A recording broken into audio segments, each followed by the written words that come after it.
CEOs are making employees return to the office and pushing to reset the workplace culture. According to a recent survey, nearly 75% of employed Americans who could do so were working remotely at least some of the time, but that could be changing. And Marcus Lemonis is the CEO of Camping World, joins us here today. And here's a Pew poll. 46% of workers would be unlikely to stay at their current job if work from home was no longer an option. Now, that's from January.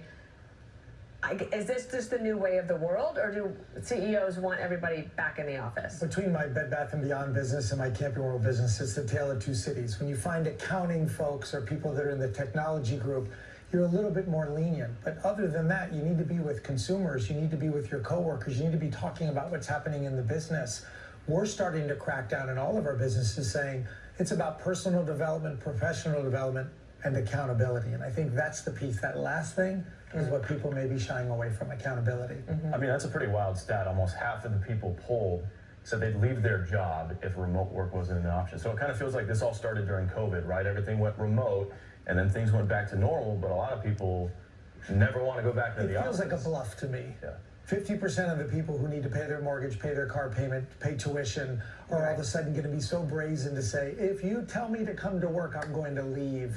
I think you're going to see more companies start to call that bluff. Yeah. I understand that 5 days may not work, but how about some days? Yeah.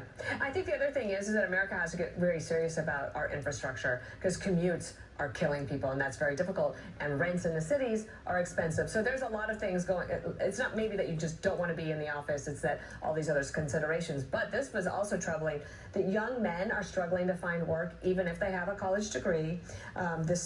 Statistics for unemployment rate, ages 23 to 30 with bachelor's degree, it's jumped in recent months to 6%. That's compared to 3.5% for women with the same level of education.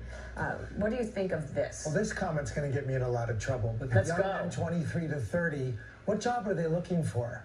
Are they looking for a job that makes $100,000 a year and they don't have the credentials for it? People are choosing not to go to work because they don't think that the job is right or the income is right. But I remember in the old days, particularly when I came out of college, or any of us came out of college, where you went where the job was, and you needed to make a living, pay your bills, get out of your parents' house, and provide for yourself.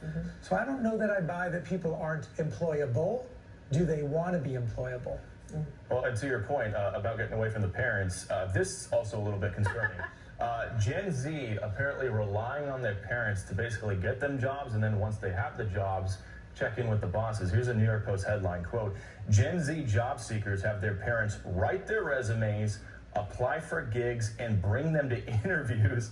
Shocking study shows. I can't even imagine that. We talked about it last week on Big Money, that this is a phenomenon. I've never seen it happen. I want to meet the young man or woman's parents. I don't want to meet them. I want to meet the parents that think that enabling your child to go through that process is a good thing. Not a good thing. I remember when I went to college, landline phones, but I called home once a week on Sundays. Yeah. And checked in, hi, how's it going? And I admire my friends now that have such close relationships with their children. They talk all the time and they're super close. I didn't have that, but I don't know if my parents would have ever taken me to it. Let's don't confuse a close relationship with dependency. There's a big difference between the two. All right. So you've never seen that happen, ever? I haven't, but I'm looking forward to it. Like when I learned about it last week, I want to be the interviewer to see a child sit in front of me interviewing for a job with their parents. So your advice, if you're a young man watching, or parents or grandparents of a young man who is out of work right now, is looking for work, what would your advice be to that person? Go get a sales job. Learn how to sell something. There are jobs available in America, whether you need to be a cashier at Walmart or whether you need to sell RVs at Camping World. Get a job where you can earn a living and start to build up your own. Because once you learn how to sell, you can do just about anything. That's so great. Interpersonal skills too. Exactly. And you got to do it from the office. It's great to have you on set. Thank you for being here. Love your tie. Thank you. And you can catch a lot more of Marcus Lemonis when